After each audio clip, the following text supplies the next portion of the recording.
Welcome back to this week's vlog. We are going to do a Q&A. I had such an amazing time doing a Q&A a couple of weeks ago on Instagram. And I really enjoyed it because it was the first time I did a Q&A where it was really like about me or like questions and recommendations that you guys had about life, advice, things like that.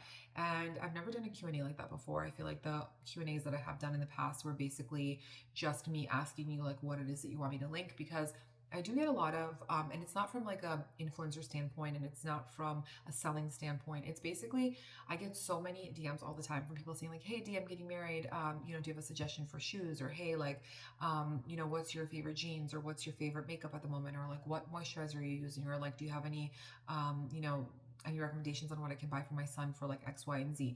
So I usually try like once a month to do like a day that I dedicate to asking you guys what it is that you want me to share, because sometimes a lot of the responses are very similar. So people ask me for the same thing, like what's your favorite lip gloss at the moment, or like do you recommend something for oily skin, some sort of a cleanser, and I'll have like 5 people asking the same thing. So it's just easier to do a Q&A and kind of generally answer for everybody, or try to answer as much as I can for everybody. But this time it was a different Q&A. It was like just more of like a get to know me and just like life advice and stuff like that. And I really enjoyed it, and I realized that not a lot of people know a lot about me, or as much as I thought that they knew, because some people don't really watch my YouTubes and some people haven't been following me for that long, and some of you guys are new, some of you guys are old. So it's just like nice to do touch base, and I feel like I've never done a Q&A on YouTube, so it's about time. I'm going to start from the beginning. So those of you who have been watching me for a long time and already know some of these things, you can skip over it in the chapters. The chapters are always going to be on the bottom. So when you go to the time frame and you want to, let's say, go forward like and skip a few steps, on the bottom the chapters will always be named in all of my vlogs, so you can see like section by section and timestamp like where we're at. So this will be an intro, get to know me, and vice versa, and it'll go on so on and so forth. So that's always there. Let's get into this Q&A. I had asked you guys a few weeks ago on Instagram to submit some questions. So I'm just going to read off of the questions that you guys had asked me, and I'll just try to answer them as much as I can. I think I'll do this for like 30 minutes.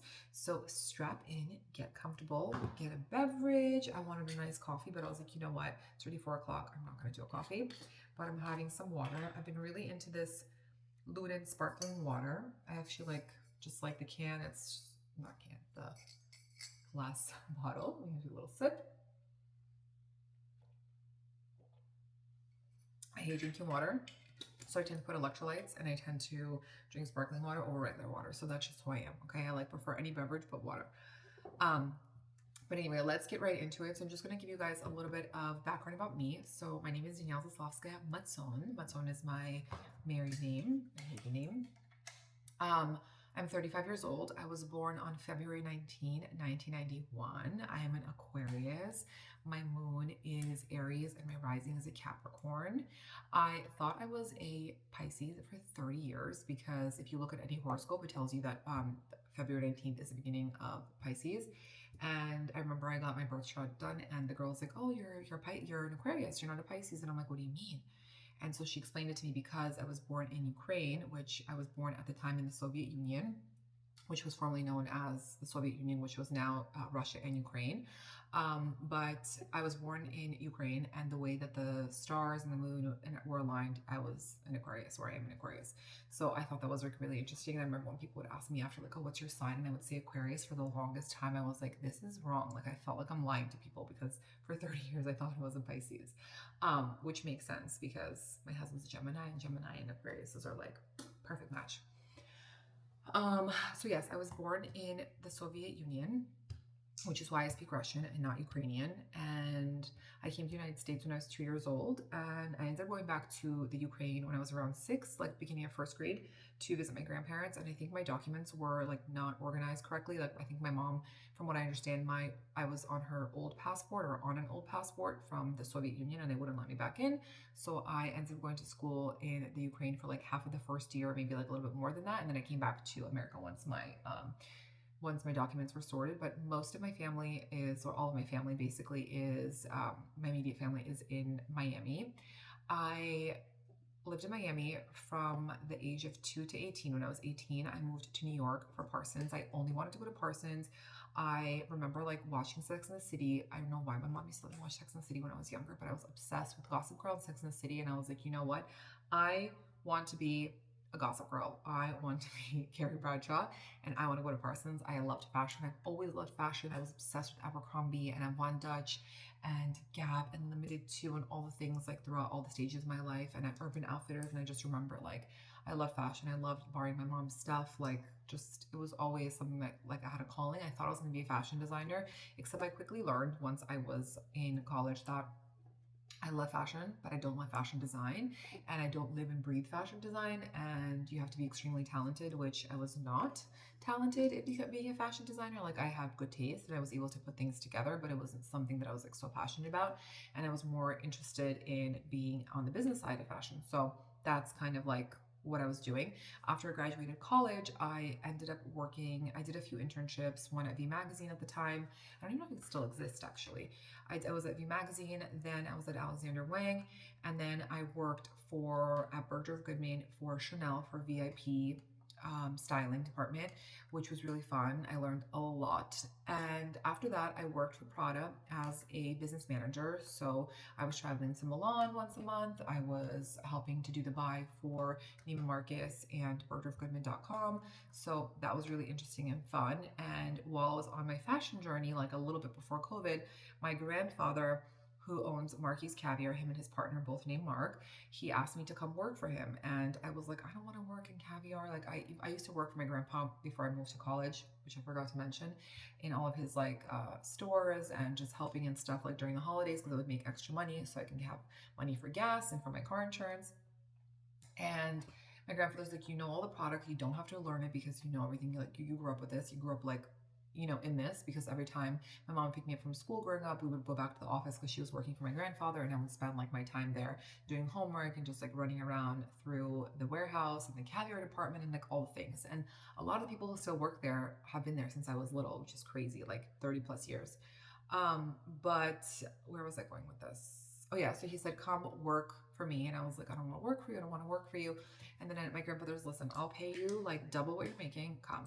So I was like, you know what? I'll take it, because in fashion at the time, I was making pennies. I was not making thank God my parents were helping me with my rent, because if I had to pay for my rent, I would not have any money at all. Like I have zero, like all my money would just go to my rent. I would have no money for food, no money for anything.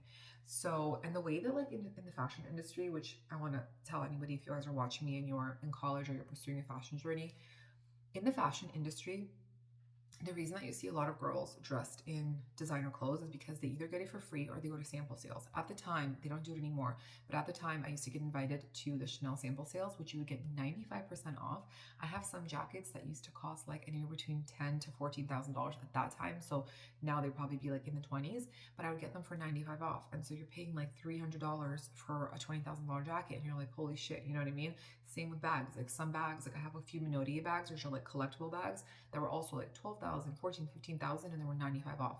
It was very short time that they were doing that, but they were doing that. And so a lot of girls who work in the fashion industry, the reason they have all these amazing things is because either you're getting it for free. Like when I used to work for Prada, I had a clothing allowance that they would gift me, not gift me, but it was my allowance. I was able to spend X amount of money, every season on clothes. It was like free money that they would give me because they want you to go to all these events. They want you to go to meetings. They want you to go, to go to when you're flying to Milan, and you want to be dressed head to toe in Prada. So everything has to be Prada, from the shoes, from the bag, to the clothes, to the accessories. So those are like the perks. And that's why a lot of girls sometimes don't realize, and they feel like intimidated, like, oh my God, she has everything and she works here and blah, blah, blah, blah, blah. Like, how is she making all this money?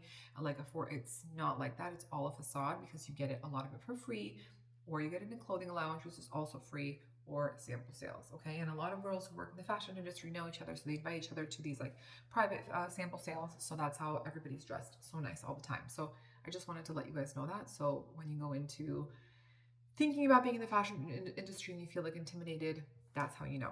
Okay. All right, let's get into this. I'm going to do some questions. Oh yeah. So anyway, I did work with my grandfather. Let's backtrack. So I went to work for my grandfather, and we opened up the first store slash, I want to say it's like a cafe, but at the time it wasn't. But basically, we had a retail store in 81st and Madison, which still exists. And the whole point was to open a retail store in New York, because we have so many clients in New York, and my grandfather wanted to extend his business there. So my brother and I helped open that store. And at the time, there was like a 14-seater space in the back. And so we wanted to make it like an all-day cafe where you can come have caviar service, you can have some eggs, you can have this, you can have that, whatever. And we needed a chef. So we were like, you know, interviewing chefs, trying to find a chef. And my brother found this guy named Buddha on this like weird website. And he's like, I think this guy is like scamming me because he says that he works at 11 Madison Park, but he only answers me at like 1:30 in the morning. But he's like, he wants to meet. So I said, okay, let's meet him at the food hall in the Plaza Hotel. So we met at the Plaza Hotel food hall at the time, which also I think is still non-existent after COVID. And walks up this guy, which is now our chef, Chef Budalo, and he's my age, and he walks up with a Supreme backpack, and he had Yeezys on and whatever. And I was like, who is this guy? And he's like, yeah, I actually do work at 11 Madison Park as a sous chef there. I just get out really late, and so by the time I answer you guys, it's like 1:30 in the morning. So basically told him our concept that we wanted to do like a caviar menu, we wanted to do X, Y, and Z, and then Buddha put his twist on it. And then now, I want to say 7 years later, we have a store in Grand Central, and then we have a restaurant in Tribeca and a store in Tribeca called Huso is the restaurant, and then the Marky's Caviar is the adjoining store. And Huso used to exist on 81st and Madison in the back cafe where we had 14 seats. We were doing an all caviar menu. We were really striving for a Michelin star, but we knew we couldn't get one until we were in a real restaurant space. And then so we moved to Tribeca a little bit over a year ago, and we got our first Michelin star, which is very exciting. And we're hoping for 2 stars. So that is like that journey of caviar. But I ended up leaving working for Marky's full time because I still do things here and there like for partnerships and stuff, because that's kind of where I excel, and that's kind of what I'm doing now full time. And so there's a lot of brand partnership things that happen behind the scenes that I consult on and work and do, which I really enjoy. But I ended up leaving Marky's because when Aloni and I got together in 21, we moved to New York. We didn't move. We were in California for a few months at a time, and he was selling his house. And when he was in the process of selling his home, I had a lot of free time. So I started posting on TikTok, and I've always had a TikTok throughout COVID, but I was never actually posting on there. I was just kind of watching everybody, and like, you know, how everybody was watching people dance, watching recipes, and like whatever it was. It was like the peak of TikTok. And a few years later, I started posting, and I had like 13 friends on there. I'm going to make this story really short. But long story short, a lot of my videos started going viral. I didn't know how to edit. I wasn't trying to be TikTok famous or social media famous. I was just posting because I was bored. I had nothing to do. And I was posting my recipes and things for my friends. That's it. But my videos ended up going very viral. And a year later, I was at a point where I realized I need to get a manager because I was getting paid partnerships, and I didn't know how to negotiate properly for myself. In terms of money, because everything makes a difference, right? Whether you're doing stories or stories with a link, or if you're doing a reel, or if you're doing a TikTok, or if the TikTok and the Instagram are being syndicated, or if you have a whitelisting code, or if you're doing X, like there's so many nuances. And I'm like, I don't know how to do this. Like I need a management team to help me. So I got a management team, but at the time I was still doing half Marky's, half social media full time. And then when I had Liam, I realized that I had to step away from Marky's because the social media was what made me really happy. I was able to work creatively and be creative and also do it on my time while being able to be a first-time mom and spend time at home and not have to like leave, you know, in the beginning when you're with the baby. So there was just a lot of pluses, and I just got very busy doing social media stuff, and I really enjoy it. And now I obviously do YouTube, and I do Instagram, and I do TikTok. So there's a lot of benefits for me to do this full time versus Marky's. Marky's will always be there, and it's obviously still my baby, and it's my family business. It's my grandfather's business. I will always help him no matter what, and I always still do help. And it's interesting because back in the day, I remember a few people would send me articles saying like, "Oh, Danielle's a shill for her grandfather's business." But you know how I look at it? It's like I hate that word, because if you have success in anything, right? Wouldn't you want to help your family? Wouldn't you want to help your friends? Wouldn't you want to help people that you love? Like if I have this big platform and my family has a business, or my mom, you know, started doing real estate, or my dad has a jewelry store, like of course I'm going to help them. Of course I'm going to want to share, you know, their businesses and share their product and share things with you guys, because I want you to know. And I would do that for anybody. I do that for my friends too. You know what? And again, it's like, why have a platform if you don't share things? It's like the same thing how I always tell you guys, I send care packages to my followers, and I give all the PR stuff that I have. I'm so happy. I give it to my cousins. I give it to my friends, I share things because would it be fun doing this and getting all these freebies and getting to do all like these cool experiences, or having this platform if I can't share it in the ways that I do? And that goes in many, for many different aspects, whether it's, like I said, helping my family business or sharing with my family and friends or just like spreading the wealth.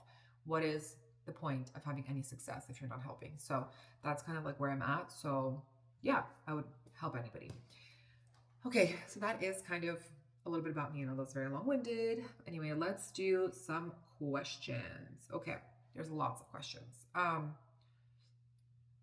Curious about your heritage and upbringing. Can you share more, which I just did? Do you use anything for lash growth? Yes, actually. I'm going to show you guys. I use the New Brow and I use the New Lash for my eyelash and my brow growth. Now, a lot of you have asked me before about the New Lash. Yes, it does hurt my eyes. The first week and a half, your eyes are very sensitive. Your eyes will be red, so you do need eye drops. And when you put on makeup and you use a makeup remover wipe, this area is really sensitive. It just feels like your eyelashes hurt.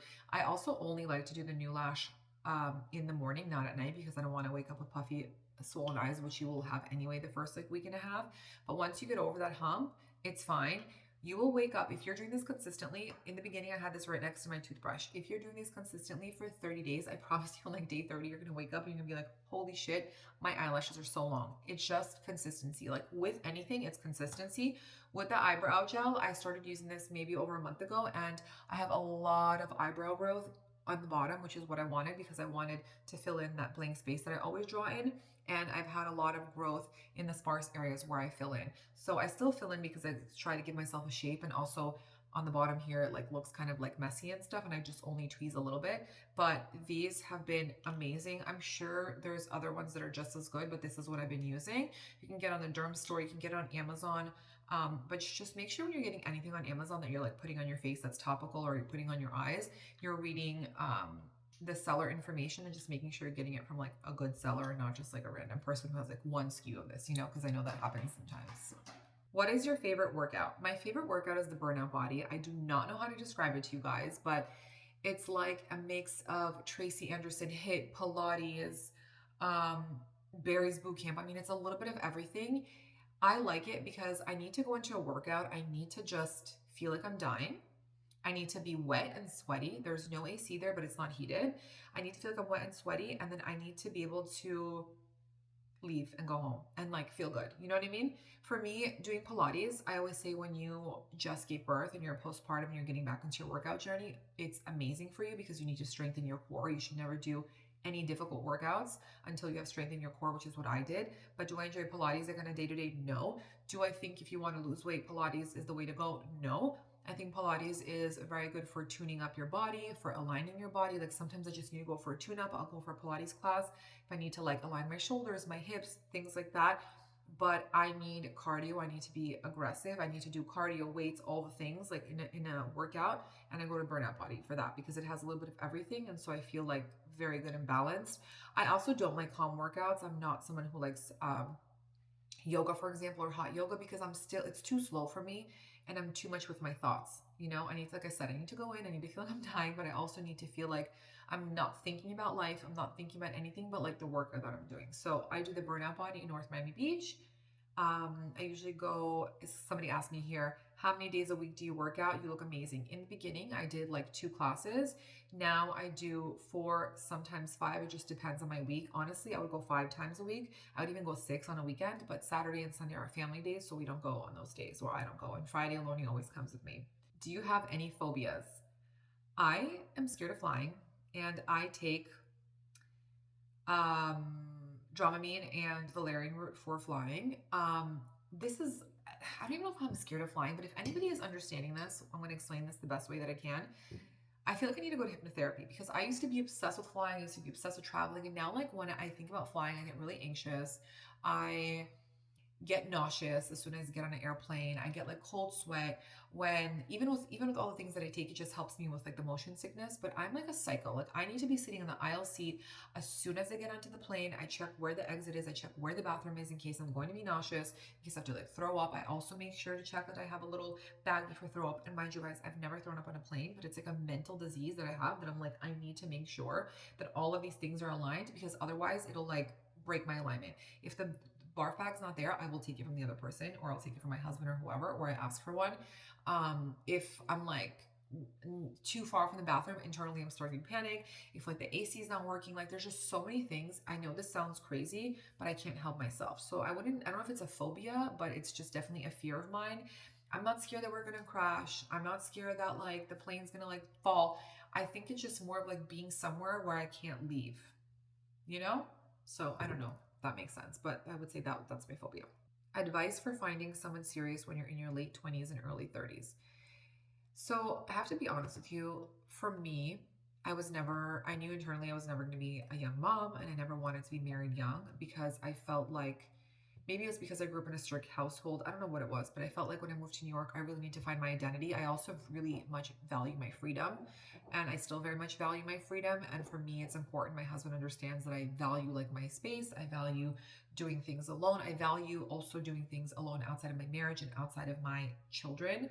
And that is something that I came to realize very early on. And I feel like that's something that everybody really needs to kind of understand. Are you a person that you need another person to feel happy, or are you happy being alone? And I also think that an important thing is like you should never regret anything. I don't regret any of the relationships that I have been in. I have definitely been in some relationships that I shouldn't have. I have definitely forgiven men for, things that I should have never forgiven and wasted my time. But I don't look at it as wasted time because they're all lessons, right? Oh, do you want a baby number 3? I always wanted to have 3 or 4 kids. However, I had preeclampsia in my last pregnancy towards the end. And after we came home, I also had a C-section. I had placenta previa with my son and preeclampsia with my daughter. And I had 2 C-sections because my son was born early. He was born at 35 weeks and 5 days. And my daughter was born a week early because I had to have an emergency C-section because my blood pressure was so high. But when we got home 2 days later, I had a seizure, and I actually had 2 seizures. And the first time I had a seizure, I fell and I broke my rib, which I didn't know until like 2 days later when you can't breathe. And I had a really difficult time after because I thought I was having postpartum depression because of the blood pressure medication I was taking and all of these things. And it was so difficult for me that the doctor said that if I decide to have another baby, then I'm at high risk. First of all, I'm high risk because I'm over 35 years old, but I will also be at high risk for having preeclampsia. And if I have preeclampsia for the entire time of my pregnancy, then they would have to take out the baby early. And I just don't want to go through that again. I don't want to be in the NICU again. I don't want to do all of that. I already did it with my son. I'm just a little bit traumatized. So at the moment, no. I'm not saying no forever, but at the moment, no, because I think I'm still like in the thick of it, and it's still so fresh in my mind that I'm still a little bit traumatized. So I'm okay. At the moment, I have a girl, I have a boy, I have 2 beautiful, healthy children. So I'm content. If I had 2 girls or like 2 boys, then I'd be like, okay, you know what? I'm going to try anyway. I'm just going to risk it. But at the moment now, I'm okay. How do you make time for everything? Work, cook, baby, style, etc.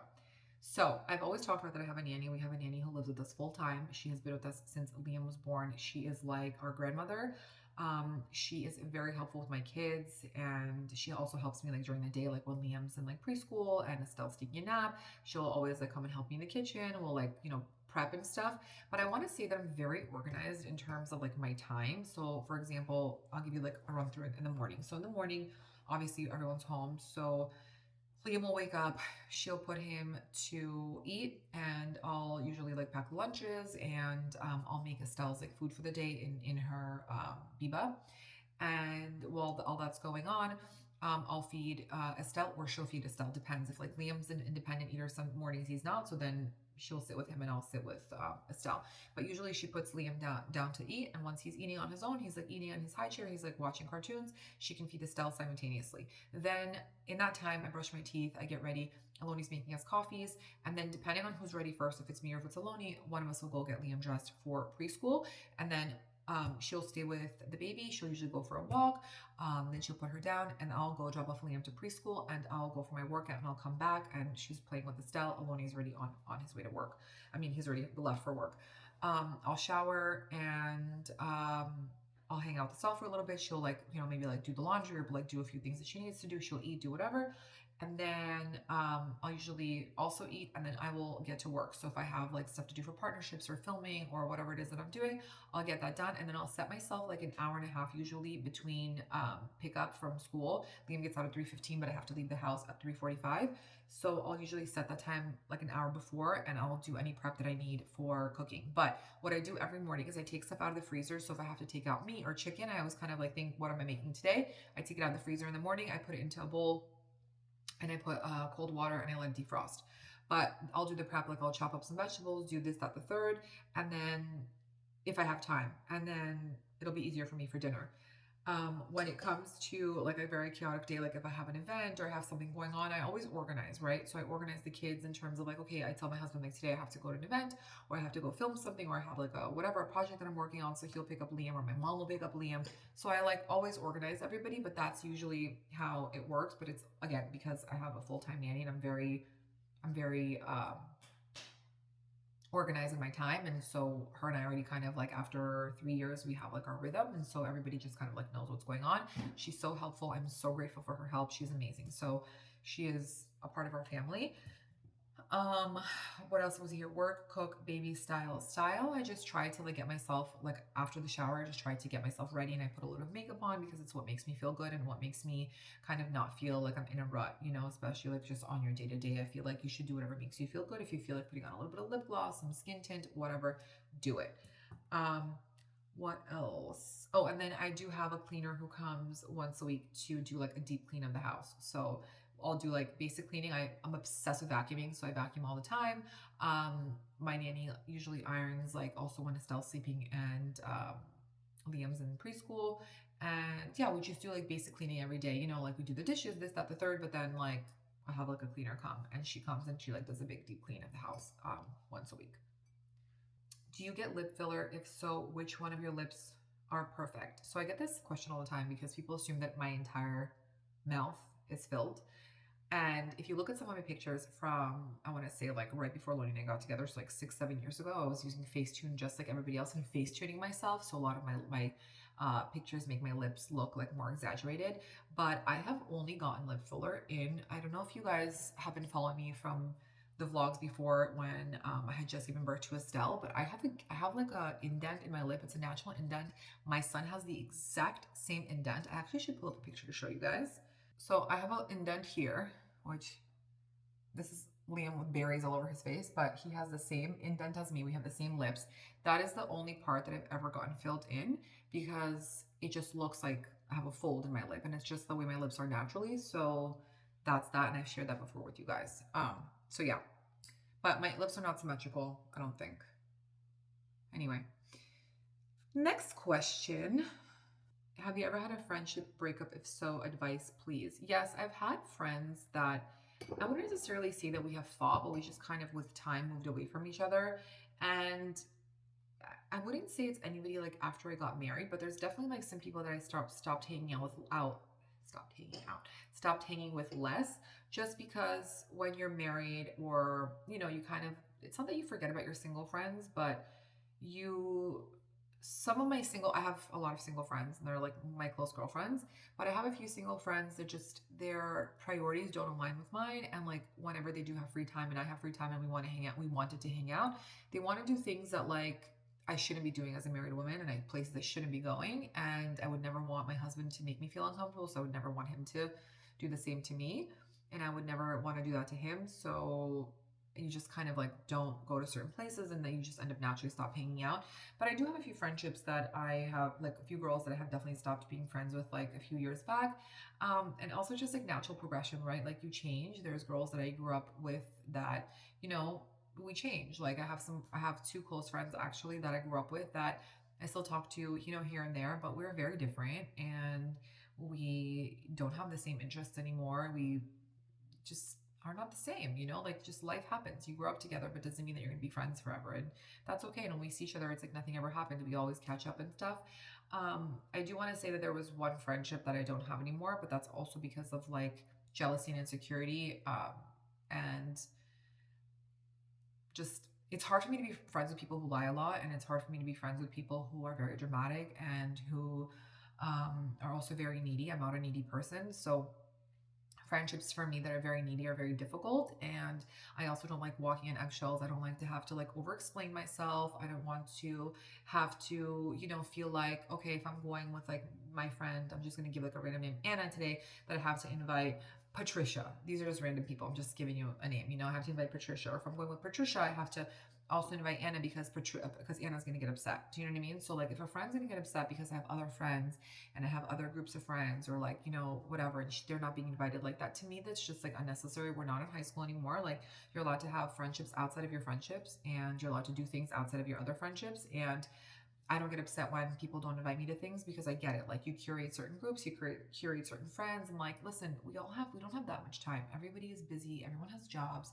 Everybody, you know, has kids, families. They're doing their own things. Some don't, and like everyone's priorities are different. But when friendships become very taxing and very negative, and you like leave every time you hang out with that person, you just feel like they're an energy vampire, and you're just like, oh, like you feel drained for like days after. That's when you know it's like you just have to walk away, and you just kind of like move yourself, you know, you remove yourself. And a lot of the times, you know, there have been moments with this said friend that just have felt not only heavy, but also just, like I said, she was very insecure. She was very jealous about like nonsense, not anything that like you can think of, but it's just nonsense. And, you know, was the kind of like person that would like, you know, if I'm dating somebody and she wanted to like go meet a guy at a bar, and she would be like, don't like, you know, don't put on makeup or don't look pretty on me because I don't want him to like you or whatever. And I'm just like, what are you saying? Like, I'm not even that kind of a person. And we also don't like the same types of people. Like, you know what I mean? So it's just like things like that. Like I would never want to dim someone's light to make myself feel better. And I felt like that's how that friendship was. And I was just like, I can't be friends with this person anymore. And that's okay. You know, here we are. Life moves on. But you should never feel guilty about putting yourself first, okay? Because once you have children and once you have a family, you're going to realize that putting yourself first and your kids and your family is like the most important thing. So just always put yourself first, okay? Favorite part of your new house? Liam's room. Liam's room is so beautiful. I love Liam's room, okay? It's amazing. Liam's room is like reminds me of like New York, Connecticut, Ralph Lauren. It's such a vibe. I love Liam's room. I'm going to share the house as soon as I have all my shit, because I still don't have my chandelier, which is like the main focal point of my dining room, which is supposed to be here like 8 months ago. I still don't have my rugs. I still don't have my console because all the delays. I still don't have a lot of stuff. So you'll get a house tour, and I will have pictures. I will do all the things once everything is ready. Do you struggle with jealousy in your marriage? This is so funny. We just talked about this last night when the girl who was sitting next to me, or a woman who was sitting next to me, and goes to my husband, he's like, were you a player? And I said, yes, he was an international player. I want to say that I do not struggle with jealousy. And it's because my husband has made me feel very safe. He's made me feel very seen. My husband has never done anything to make me feel jealous. My husband has also never hit his phone. He's never like done anything to make me feel like secretive. But also Aloni has always been very loud about loving me. He's always been very loud about being proud about me. And you know, when we met, Aloni and I got engaged 4.5 months later, and he said he already knew from like the first date that we were gonna get married. He knew that I was the one, and he had been in long relationships before that, and so have I. And you know, he's always like been so open and said, oh, my wife's my best friend, my wife is this, my wife is that, she's the best, blah blah blah blah. Like he's always just been very proud about me and about our marriage, that I have never felt any other way but content and safe. But I do want to say is, if you do feel jealous in your relationships, then it's something that you should discuss and sit down, because you should never harbor feelings, and you should really think about what it is that made you feel jealous and kind of get to the bottom of it and talk to your partner about it. And so that way you can, you know, resolve it so that moving forward you don't feel this way. But I want to tell you guys, I've never looked at my husband's phone. I've never felt the need, and alone. He gives me his phone all the time.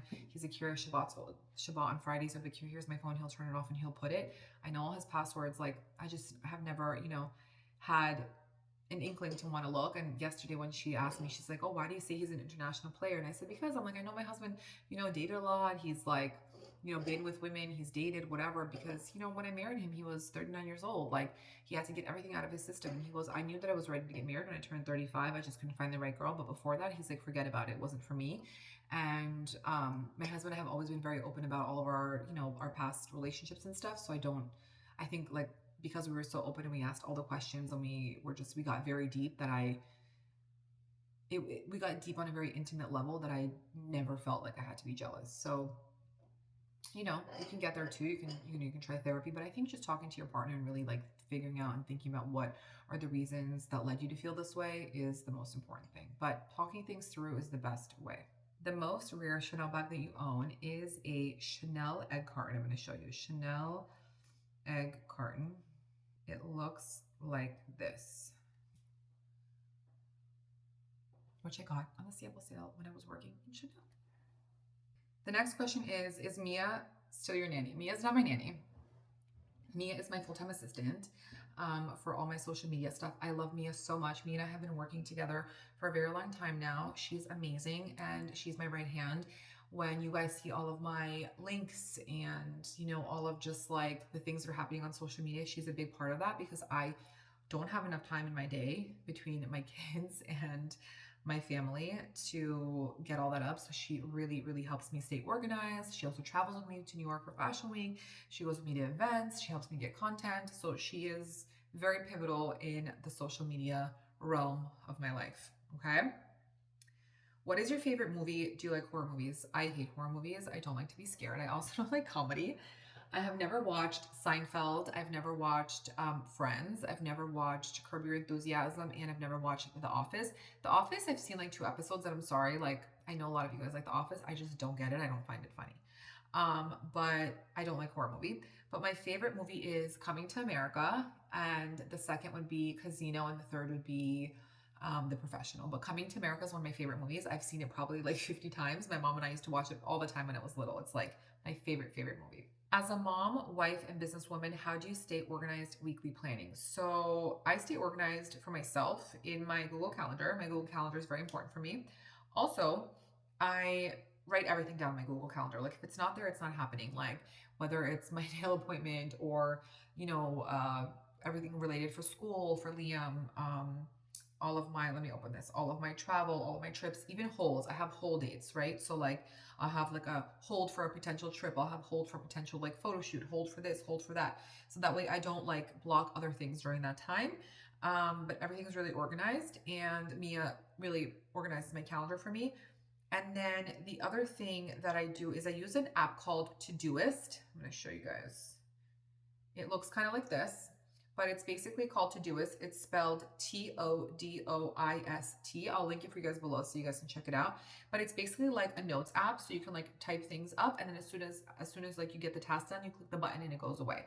So you can also set it to remind you, but I just write everything there that's like on my mind. I'm like, oh, pay your taxes. Oh, like pay this invoice. Or, oh, do this. Oh, do that. Like, don't forget to get groceries, or don't forget to buy Parmesan cheese or whatever. I'll list it all there, and that's just how I stay organized. Those are like the things that help me. I'm also very much a scatterbrain, so a lot of things like happen on the whim, but those are like just basically the 2 ways that I stay organized. Would you ever make a fashion forward brand created by you? I would be the first to buy it. That's so nice. Thank you. I honestly thought about doing like a little capsule collection of basics that I think that everybody needs in their closet, and then maybe doing something out of that, but I'm not sure. It's just like there's so much ready-to-wear out there already, and there's so many influencers doing so many things and doing so many ready-to-wear brands, athleisure brands, and I just feel like they're always getting so much negative feedback that I feel like, do you guys really need another influencer brand, when it comes to ready-to-wear and like athleisure and everyday stuff? So I don't know. You tell me your thoughts. And if like I was to do a brand of ready-to-wear, like what type of ready-wear would you want to see? Do you want like my favorite white shirts? Would you want like denim? Would you want, I don't know, cardigans? Like, what's the vibe? Like, what do you guys need from me? Like, what do you think would be a benefit of what doesn't already exist, or what already exists, but like a better way or a better rendition of, let's put it that way. Do you have any advice about finding your person? I think that you have to close all the doors for the correct door to open. I don't think that a door will open for you if you have someone else on the side. And I also think you need to be ready. But like, you know how like I have friends who say like, oh, I'm ready, but they're not really ready. Like I know they're not ready. They want to party, they want to go out, they want to fly here, they want to like travel, do all the things, but they say they want a man, you know? But it's like you don't. Or it's like, oh, I want to find a good girl, but you don't because you want to go to the nightclubs, you want to hang out, you want to do the things. So like you really have to be ready, and like you can't trick yourself. You can tell me that you're ready, but you have to know that you're ready. So you have to be ready. You also have to close all of the doors. And don't like stress yourself. Don't put pressure on yourself, because when it's going to happen, it's going to happen. It's all in God's timing. It will happen. So that's just my 2 pieces of advice. Suggestions, Rex, for Ikun or other body facial treatments. I get Ikun and I do Endospheres. So Ikun and Endospheres are very similar, but they're also slightly different. Endospheres is good if you have a lot of cellulite like myself. It like kind of pinches the skin, and it has a laser treatment also at the same time that helps tighten, but also helps do like a lot of lymphatic drainage. Where Ikun has a laser, so it's more like tightening on your skin, more for skin tightening, and also does lymphatic drainage. It's both all over your body. One is just a little bit more painful than the other. I would say Endospheres is painful, Ikun's not.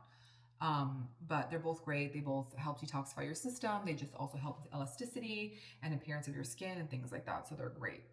Was Aloni always into social media, or was it something he started doing because of you? Aloni actually, when I met him, had like 4 pictures on his Instagram. And the pictures that he had were like of him and his nephews skiing, and like that was about it. But it's funny because when I first went to visit Aloni, so Aloni came on a date in August 4th to see me, and then that was our first time we went on a date, and then 2 weeks later, I flew to California to meet his family and whatever, do all the things.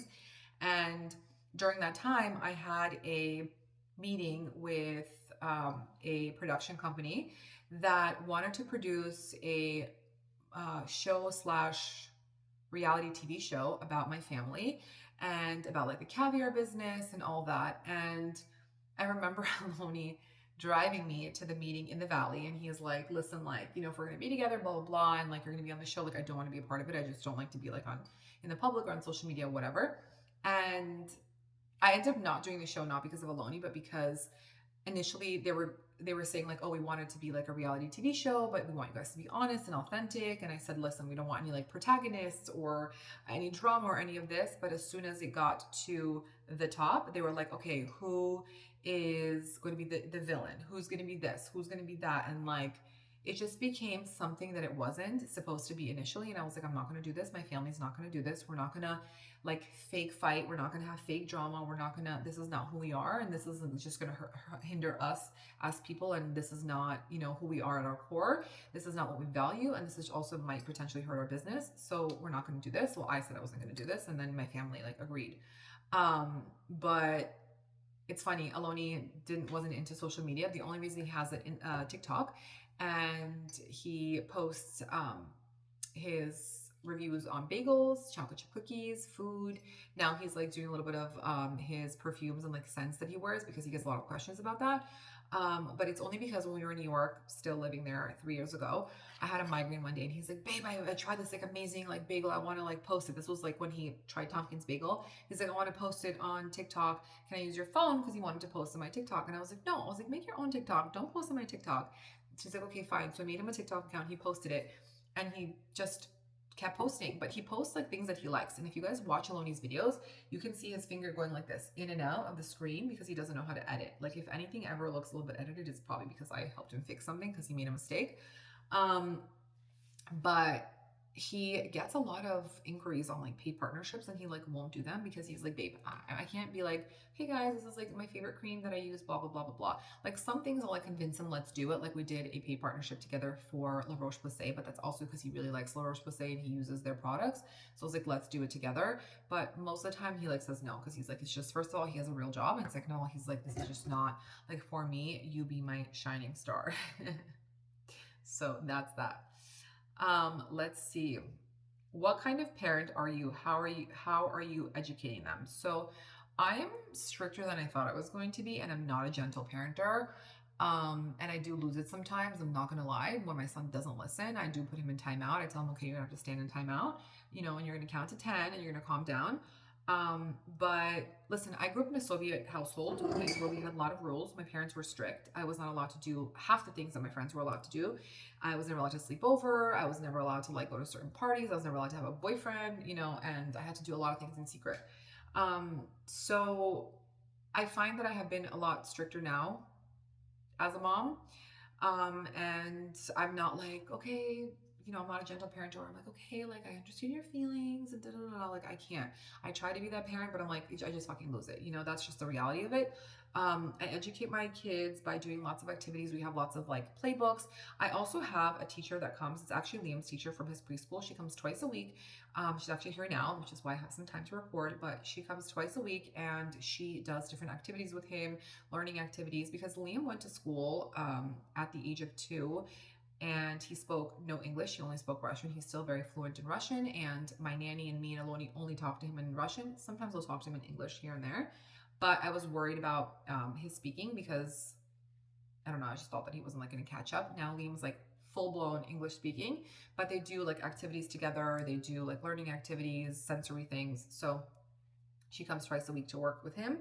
And yeah, we read a lot. Liam just like a lot of the things that I buy for him to play with are like learning things. So we do a lot of learning. He loves to read. He loves to like look at animals and pictures of, like landscapes and stuff. So yeah, that's just, I don't put any pressure on it. We just do everything kind of like as chill as possible, but also like make it fun and entertaining.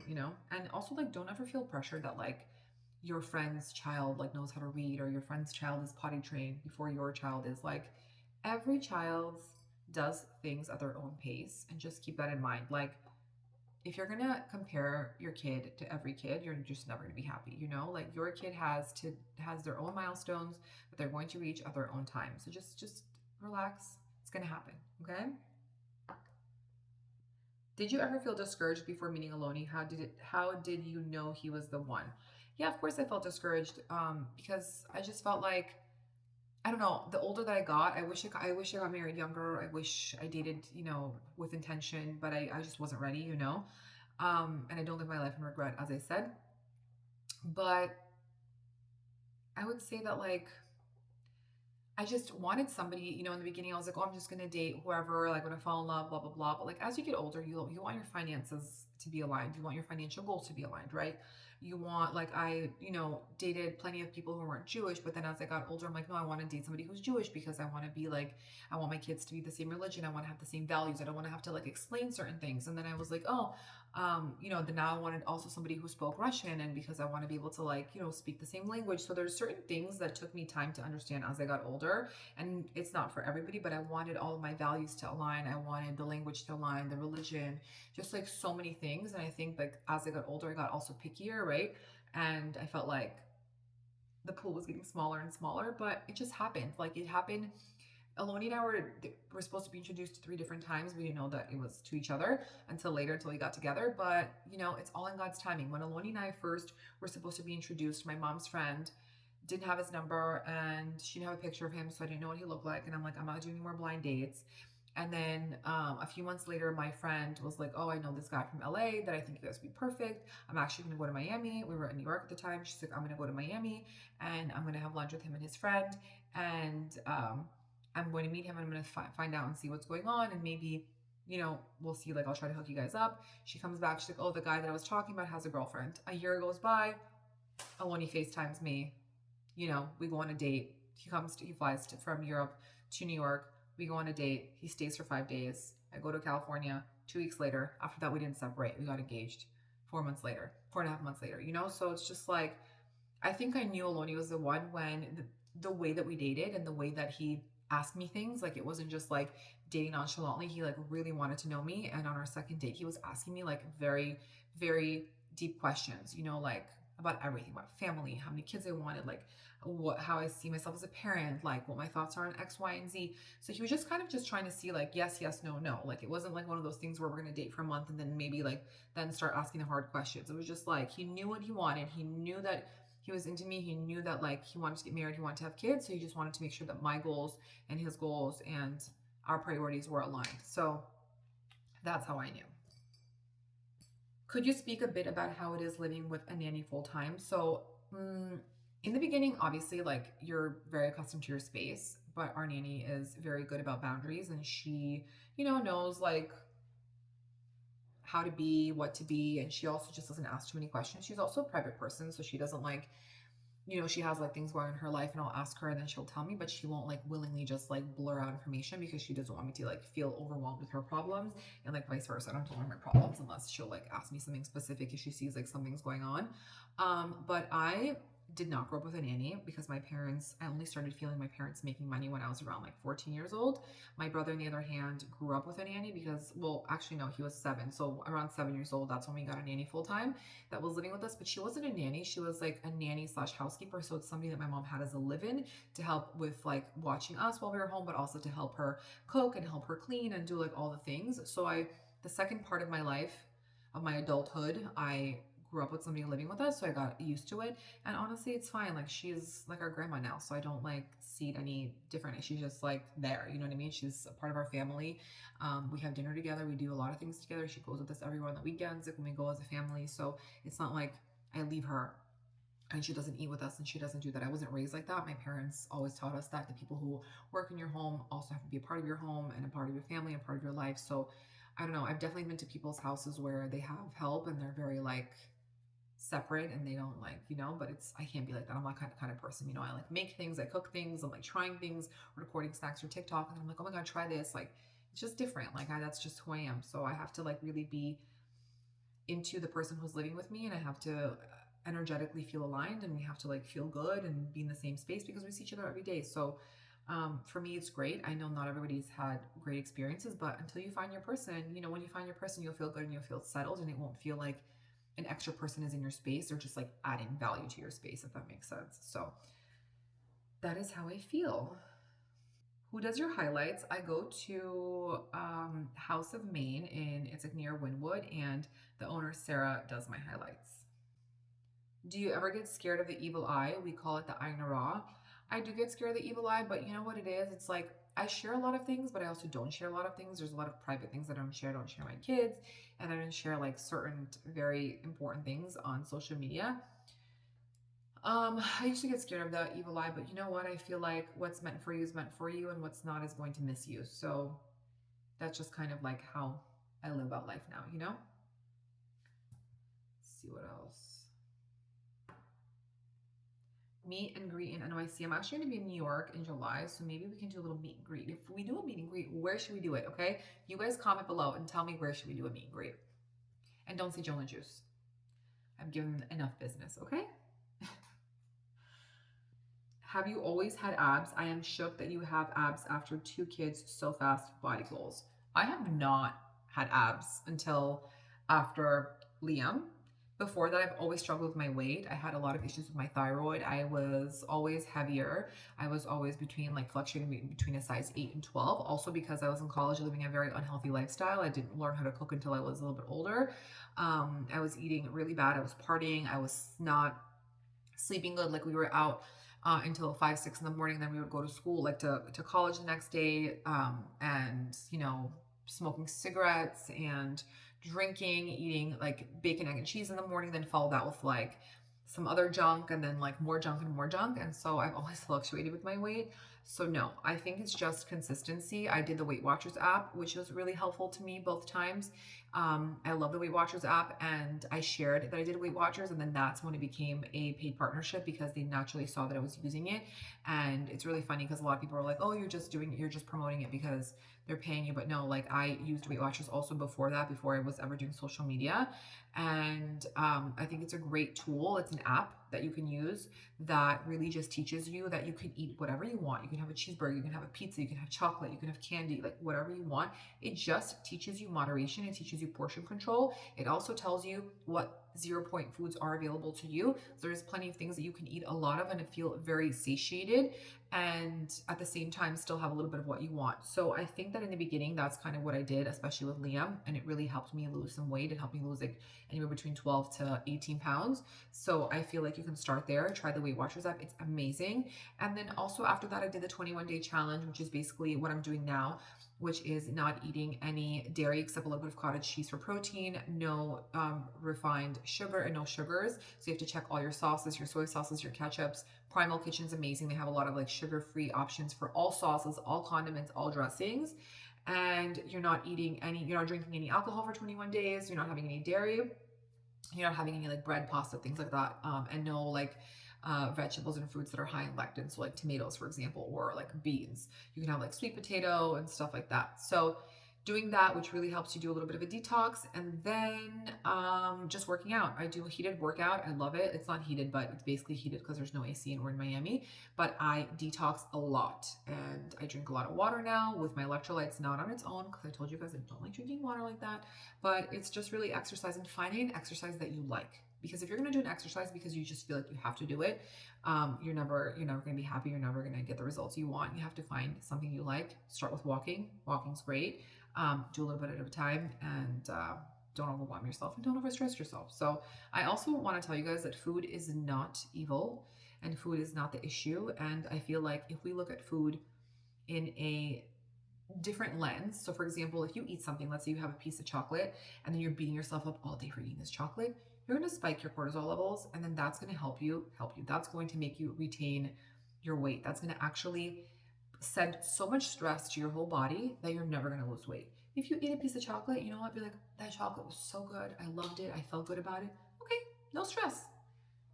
You'll see when you look at things, when you start looking at food like that and you're not so stressed out about it, your body's not going to be stressed. It's not going to be attacking itself, and you're not going to retain as much weight as you do. Okay. What else?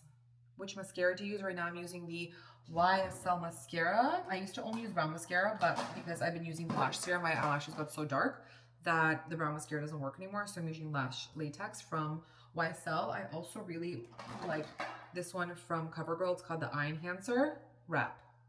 Really great. And then where's my third one? My third one is, it's from Lancome. It's called Panorama. I love this one. And they also have a dark brown color. I'm going to end the vlog here, and I will do a part 2 to Q&As. So comment below all the questions you guys have for me. I'm only ending it now because Liam is done with his studies and Estelle just woke up from her nap, so I have to go to my kids. But this was really fun. I loved doing this, and I will see you guys in the next vlog. Bye.